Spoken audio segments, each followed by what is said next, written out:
Hello everybody, Sunpo here, and basically right now we're doing a review for episode 11.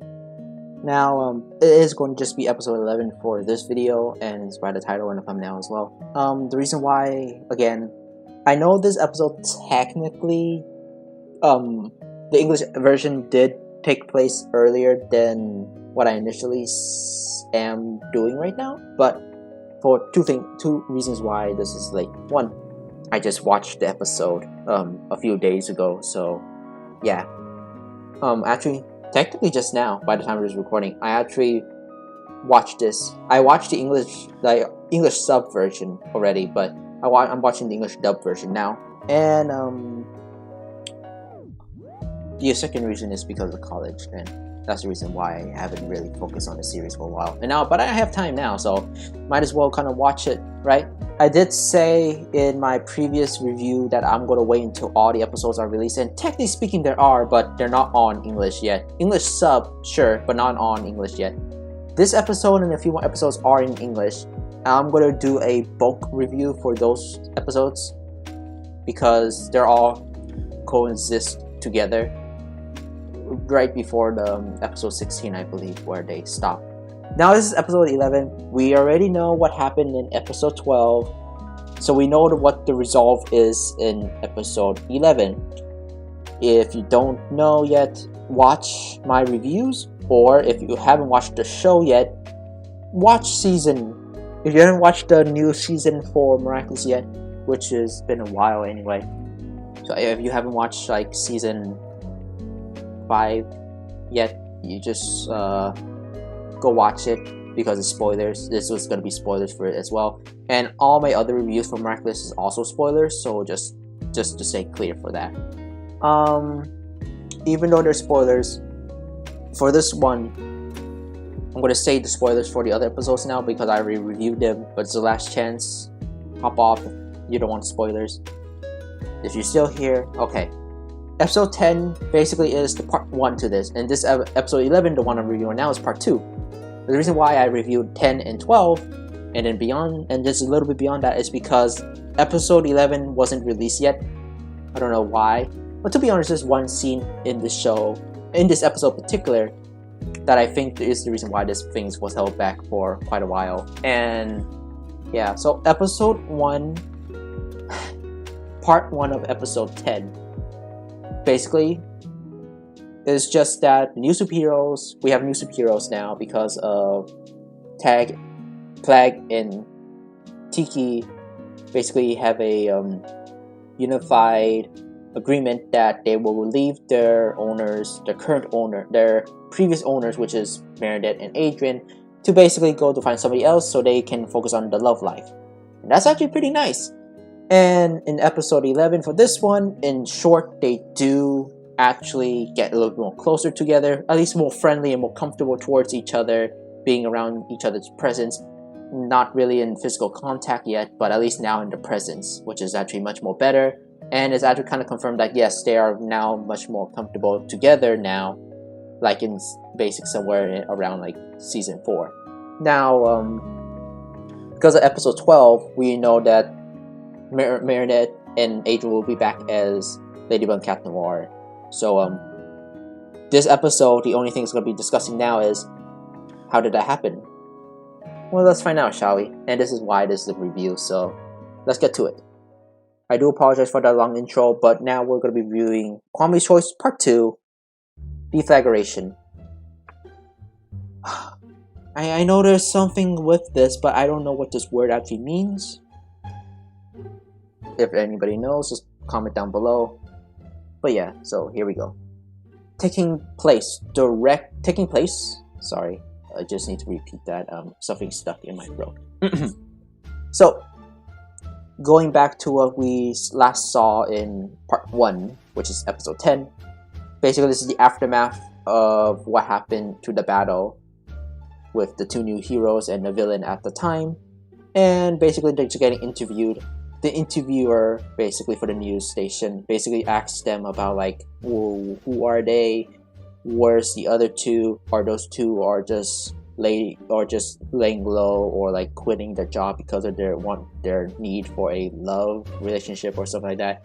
the answer to most of those is just that they have their names, and most of it is just no, they're not in love, and no, they're not basically having a secret affair or something like that to each other. Now we have Skelebella, and to be honest, Skelebella was not known to the public before because of the news stations. So like at the time, we're not recording that battle, so everyone thought it was just like, you know, Ladybug. As for Zoe right here, she calls herself Kitty Noir, which is actually pretty cute, and I think it's a reference to like this term for like Batgirl and Batwoman and stuff like that. Maybe, I don't know.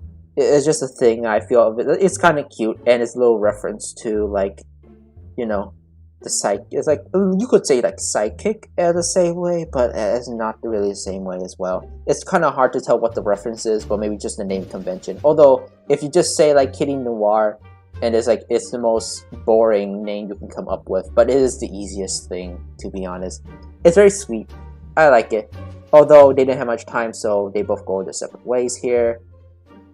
Marinette does come over to check up on Alya because Tiki chose Alya to be the new Ladybug.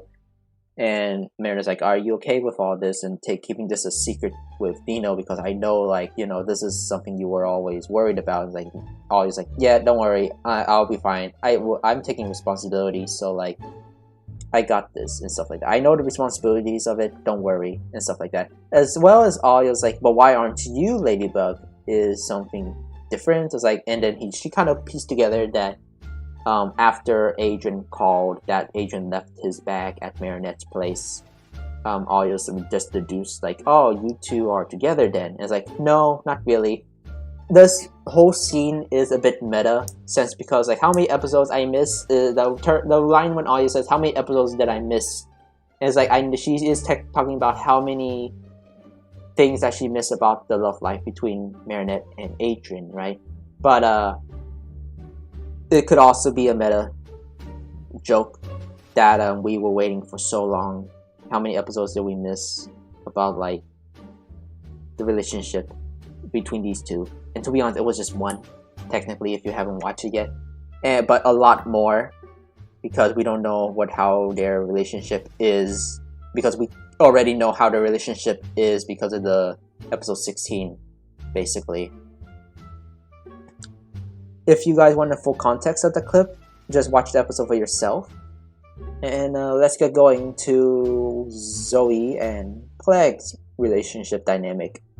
Zoe's and Plagg's relationship dynamic here is actually very similar to like season 2 Adrian and Plagg, or season 1 Adrian and Plagg. Basically, Plagg telling the person to basically, you have to stand up for yourself and stuff like that. But Zoe, unlike Adrian, is a bit more smarter and will call out on Plagg on like maybe some of his exaggerations. And Plagg's like, yeah, but to be honest, you would too if you were hungry, you know. And yeah, Plagg is very hungry, and even after like, you know, Zoe told Plagg that she lives in a place where like has the biggest cheese distributors in the world. And Plagg's like, okay, I'm sold, and stuff like that. Yeah, Plagg kind of made the right choice, honestly. But after trying to get a piece of cheese for Plagg, Zoe got caught by Chloe, and in order to save herself from not beating Mother, is to basically ask Chloe what can she do for her, and Chloe's like, clean my shoes, basically. Plagg does actually make a little reference, or at least not a reference. I think it's like just a common joke, or it's a common thing that smelly old shoes smell like cheese, but Plagg's like, but you cannot eat them, and you have to clean them. How dare she? He wants to like go and cataclysm her, and to be honest, I think most of us would like that. But unfortunately, you know, we cannot have death in the series yet. So, well, serious death yet. So, yeah. Plagg does tell her to basically stand up for herself. And, like, she's like, yeah, I know, but, like, Chloe is impossible. She will never listen. And to be honest, I can relate. I think most people can relate, honestly. There'll be that one person that you try to convince, but they'll never change. Oh, well. That's basically the whole dynamic of these two throughout the whole episode. And while it only lasts for this episode, it's kind of like just a summary. And, you know, Zoe does stand up for herself later down the line in this episode. And while she did do it, she does kind of feel a little terrible because, like, is it that the right thing to do or not? Because I kind of, like, feel responsible for, you know, Akumatization. I know I'm a little spoiling, like, in the future of this episode, but to be honest, I'm going to try to keep this video short because it's nothing really that much to talk about, because episode 12 does spoil a lot of things, basically, at the very end. But that's basically both dynamics. It's a very cute dynamic, and I think it's the most interesting one, honestly, because we kind of know about Tiki and Alya's dynamic for quite a while, even though we never see it fully. We kind of expected it because, you know, Marinette told Alya about the secret before, you know, earlier in the series. This is where all the budget for the episode went, is into Gabriel's dance, and let me tell you, it is the most fluid dance and movement I have ever seen. And the timing is just immaculate. It is just perfect. I just love it. I love it how funny it is. I love it how... I just love how... God. It's so unexpected. I love how unexpected it is because you don't expect him to dance like this. And the thing is this so I didn't expect it to be so jarring too. It was like, out of nowhere, this serious man... He just have a random smile on my face. He keeps that same face throughout the whole dance. And he dances so good, even though you could say it's cringe. But I say it is art. And to be honest, it's a really good dance. I do have this as a clip on my channel. I'll put it in the link in the description and the comments down below if you guys want to check out that clip. The clip is basically, the full clip is about 40 seconds long, so it's not that long, but 40 seconds of pure Gabriel dancing in victory is like, good, that's what we need. I don't know, I didn't know I need something like this in my life, but I actually felt like this is actually pretty good. I know maybe a lot of people find this a bit cringe, or like, you know, like, why is this a thing? But I think considering how everybody else is like responding to this, is mostly positive, and it's the most outlandish thing that they could have done. Listen, the animators just made a work of art here. Let's just say that. I really love it. But enough about the dancing, and I wish I could show you the full clip here, but you know, this video will be blocked in most places because, you know, it's Miraculous. So yeah. He does bump into Natalie after his supposedly big slide down the stairs. Basically, he got interrupted from his own dance, but he's happy enough to tell Natalie the news, and he is more excited about telling people instead of just dancing his feelings out, which, to be honest, I think Natalie didn't really was up for seeing, you know, Gabriel dancing. He did put up a serious face after this for a few seconds, but like, yeah, he cannot hold it in anymore. So the reason why he's happy and he's dancing is because he's found out the secret identities of the new holders, and the new holders is, of course, Alya and Zoe. How does he know? It's because of the Alliance. The Alliance tracks both of the girls' movements, and they're abnormally too high for human limits, and they're both identical. So he deduced that and is like, okay, it's time for me to basically get their Miraculous and stuff like that. Well, that's the short of it. Natalie's not that happy, but that's kind of it. We all know that Natalie's not very happy about this. Hawkmoth taking 4 powers, and he does use those 4 powers throughout the episode, basically. 2 at a time. 3 at a time. Then again, he could have been just using 3 powers. He took 3 powers and he didn't use a 4th one, and maybe I was counting wrong. Nino does call for a resistance meeting, and the resistance is going to you show their support for the support of the new 2 superheroes. And now they have a contingency plan in case anybody in the school gets akumatized. Let's just say that the first day didn't really go so well. So basically, Adrian has a table set for 2, and, you know, he does invite Marinette to actually have a, you know, just a little lunch together for just the 2 of them. Everybody's watching. it is the saddest thing I ever saw. Not the saddest thing, but the creepiest thing I ever saw. But Marinette's trying her hardest to avoid the topic of like her liking Adrian, but Adrian's very upfront about like, listen, I just kind of want this together, just the two of us. And like, I kind of really like you. She doesn't say it outright, but he does basically like kind of show that he does really like her. And Marinette's like, okay, maybe. So there's also one point that Marinette's trying to hold Adrian's hand, but in her instincts told her not to. But she tried to force herself. Then she kind of falls down to the floor because of the force of her other hand. Chloe laughed, make fun of her, but nobody else was laughing. Chloe, you're not funny. Chloe, you're just a bitch, you know, all that stuff. And even though after that, Chloe's trying to like make fun of her a bit more, Adrian says like, you know, stop it, Chloe. Chloe doesn't listen. Then Zoe comes in and basically wrangles her back to her own seat. There's the one scene that she just pushes her back to her own seat. Akumatization this whole time was invisible and small, and he multiplied himself basically to get ready to capture the Miraculouses. And he saw the opportunity to see Chloe angry, so he basically got the opportunity to Akumatize her again. Chloe turns into Soul Crusher, and this is Chloe's design. And Chloe basically, whoever she kicks that turns them into a shoe that says that I adore you, I am a shoe, and stuff like that. Chloe's design is very simplistic, and it does take a lot from Queen Miracle, but yeah, honestly, it is nice to see just maybe a very simplistic design for a Akumatized villain. I mean, we do have like a few, but I mean like, it's like the most simplest thing that you can do, just add spikes onto somebody. And I know it's kind of lazy, but like at the same time, there's nothing you could really do for Chloe at this point because she got a lot, and like, it's a very short episode, and the main focus is not on the Akumatized villain. So it makes sense why they don't give so much attention or more at detail to say. At that time, when they're in hiding, both Zoe and Aya basically got pollen and, well, venom, to say the least.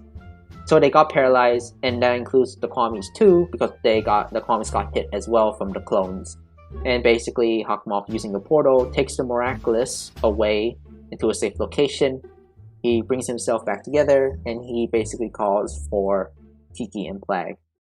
This is them basically trying to escape. When Akumatization calls them out, they're trying to resist. This is the first time we ever saw Kwamis trying to resist their call to transform, basically.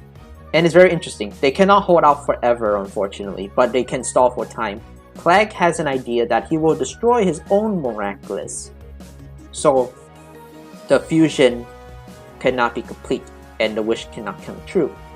Tiki is like, are you sure? He's like, yes, I'm sure, don't worry, because your power can restore everything. So Tiki does use Lucky Charm.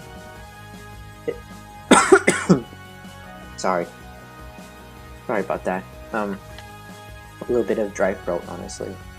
But yeah, Tiki uses Lucky Charm and so on and so forth. Basically, the whole world is into little ruins because Lucky Charm creates stuff, so everywhere around the area of Paris is basically, or at least the world also, but mostly in Paris as we only see, basically just kind of bounces back and forth, or like pops in and out of duplicates or removal and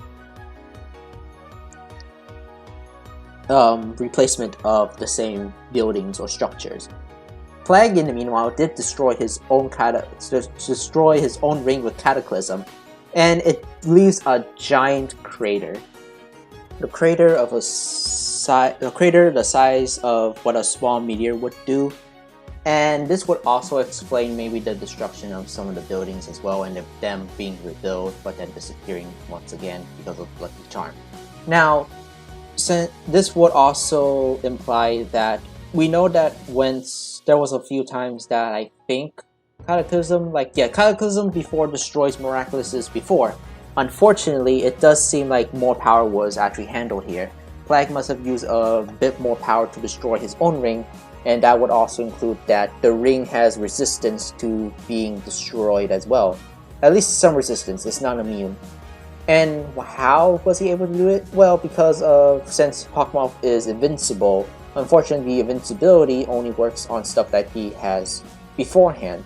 So the new additions to the earrings that he wears and the ring do not count, so he was able to destroy it. Just the ring.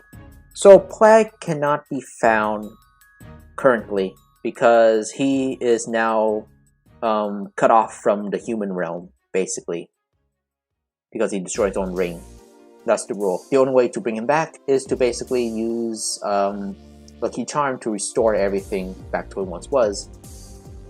At this point, Marinette basically was found, or just coincidentally found Lucky Charm, and she tries to find Aya. She knows Aya's been stunned, and using context clues, she quickly deduced that, Monarch's behind it.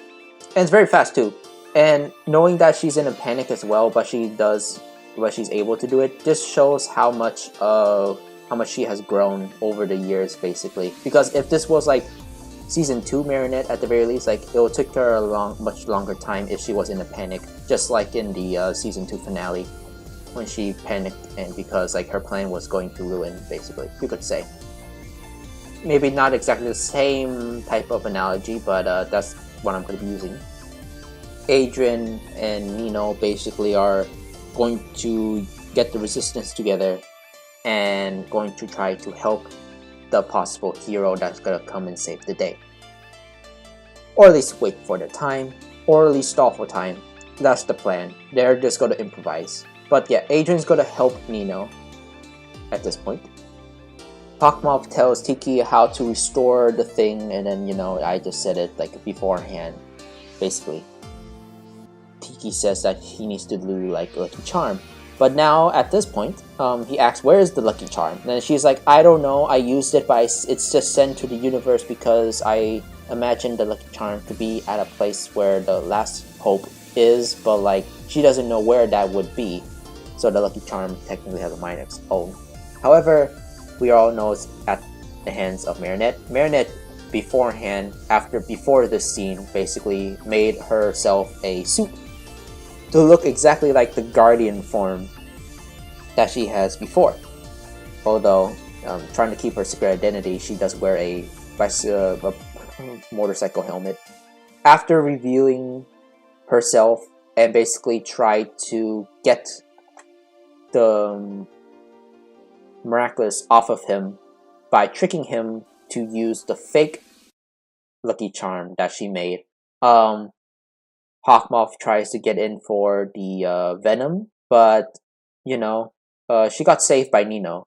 Now the reason why, and honestly, this little skirmish that Marinette does with Hawkmoth shows how flexible she is, really. And even without superpowers, she is very athletic. A bit similar, she doesn't have like super strength or like super jumps or anything. She just like kind of just like flipped herself over him. It was like, God, that was impressive, even without superpowers. And considering that we saw Adrien do the same thing when he was just super excited and he was jumping around his own room, yeah, I think these two are very athletic, to say the least. The resistance came through. Nino basically did the wall defense to protect Marinette, or as he thinks is Ladybug. Oh, I forgot. This is Monarch's new costume now. Monarch's new costume once he wears the Ladybug. Miraculous. This is what it looks like. Then everybody else came to the rescue. Basically, Rose and Julika are trying to use Soul Crusher's shoes to basically turn him into a shoe, but he basically de-transforms Soul Crusher into Chloe. Then basically everybody, I think I got the order wrong possibly, but then everybody shoots condiments on Gabriel, or at least Gabriel. I mean, we all know it's Gabriel, but like, Monarch basically shoots all the condiments, mustard and ketchup mostly, and it's like a game of Splatoon basically. They kind of just splatted on him and trying to reveal him because he was like, turning invisible. Afterwards, I think it was the soul thing, but then afterwards, he gets dogpiled by these three. Adrian comes in from behind and takes the earrings off of Monarch, and he gives them back to Marinette. You know, without knowing it's Marinette, this thing is Ladybug, of course. Ladybug then uses Lucky Charm and restores everything back to normal, and then she got the ring back, basically, from Monarch. However, Monarch basically duplicates himself again, and he escapes by using Voyage, and he's back to normal. Well, and also saying his big, you know, speech.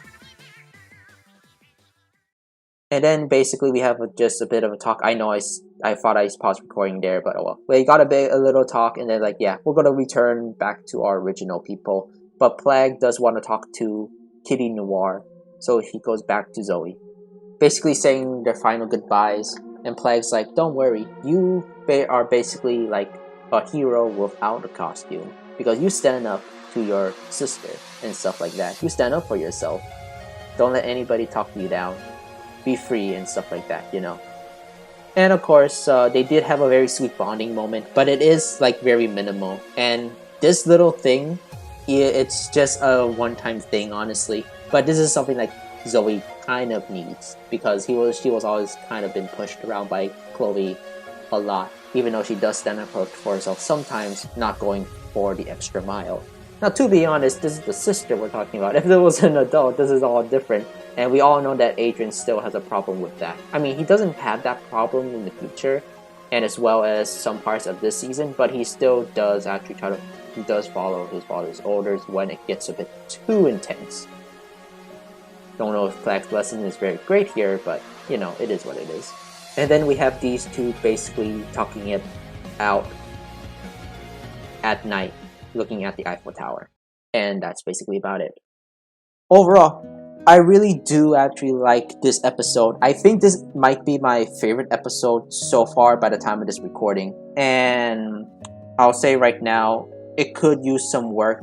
And unfortunately, because that what we know for episode 12, this has technically been all spoiled. But well, at least we saw the journey and how this actually gone through. And to be honest, it was almost world-ending, to be honest. It's another world-ending disaster that's been prevented. So, like, even though that's been multiple times when the two Miraculous are always been close to each other, this is basically the first time we actually saw Hawkmoth being this close, but not succeeding, because Plague's quick thinking and Tiki's luck, basically. Overall, normally I would actually give this, because compared to everything else, I'm just kind of sad about the placement, and that does give a sour taste to my mouth, basically because of when was this released. But overall, I will give, I think normally, if I don't put in my bias, I would just give this maybe a 6 out of 10, because it's pretty average, and because episode 12 does spoil it, and since the company basically released this episode much more later, after episode 16, and this is episode 11 by the way, again, if you didn't know. Yeah, it's just very disappointing that we saw the part 2 of this part 1 like much later, once we already got spoiled by the other episodes. However, I think I'll give this a very good like 8 out of 10, mostly because of the even though the payoff for the feels is kind of minimal or something like that, the important side characters actually have a shot of helping Ladybug when she needs the most, and that happened a few times, of course, but we never actually saw like all of her friends joining the fight before. Well, not all. There's 2 that are missing, or at least a few that are also missing, but at least the resistance there. At least they got their chance to shine. And at least it's not just like the superheroes need to be superheroes and superheroes have to beat the villain. At least the civilians can actually, at least it's a small resistance, but at least they can handle themselves in a very good way, basically. Not to mention Adrian was also there. I don't know if Hawkmoth was going to hit Adrian when he looked back at that scene, but like, hey, who knows? But But the main reason why this is like a 8 out of 10 for me, or at least almost a 9 out of 10, is just the Gabriel dance. The Gabriel dance is just very good, at least in my opinion. It's very good, very funny, very jarring. Why is it there? Who knows? But I really like it. Also, I have not said this like when the part where for Gabriel's dance, but Gabriel's dance, the music is in, I think, French. I think maybe in French. And the reason why it's not in English for this is because it's the same reason why like the YMCA rendition is in French, because it's originally from France, so they're going to use that. The YMCA is basically a quote-unquote parody, at least what people are saying it is. I cannot confirm or deny it, but I'm just going to take their word for it. It's kind of the same reason. I kind of wish it was in English. That would be fun, but like, you know, Gabriel's dance. It's so fluid, so perfect, so artistic. I just really like it. It's just a high form of dancing art. I'm just kidding about that, honestly, but I think it's art to me, honestly. Either way, that's kind of it. That's it for the review. Just one episode. I know it's a bit long, but that's because like there's only technically like the ending that I would like to talk about the most, and the things I found interesting is mostly at the end, as well as the Gabriel dance. I like the Gabriel dance. I just want to show that off. I know I didn't get into like the most of the episode, but if I did, it will be very long, and this outro might be long as well. I don't know about the intro. Maybe the intro was long as well. I cannot really tell. I was aiming for maybe a shorter video, but apparently there was a lot of stuff to talk about. Next time when I'm going to be reviewing will be the rest of the episodes. I think episodes like that are after 12. Yeah, like episode, let's see, it was 10, 12, then it was like 13, then we got to 16 basically. So I think right now I have, what was it, 18? I cannot tell, but there is more episodes coming down the line sooner or later. You guys will see what type of episodes I have left once we get to that point. But other than that, my name is Sampo. That's the review. I'll see you guys when we're going to review possibly episode 13, and then sometime onward before we get to 16. I know we stopped at 16, but honestly, like even I can't keep track of what episodes there are now.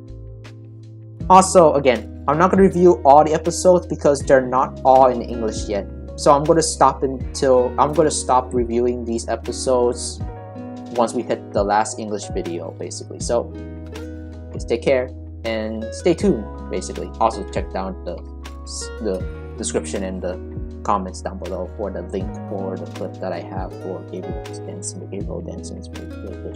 Just trust me on this. Trust me.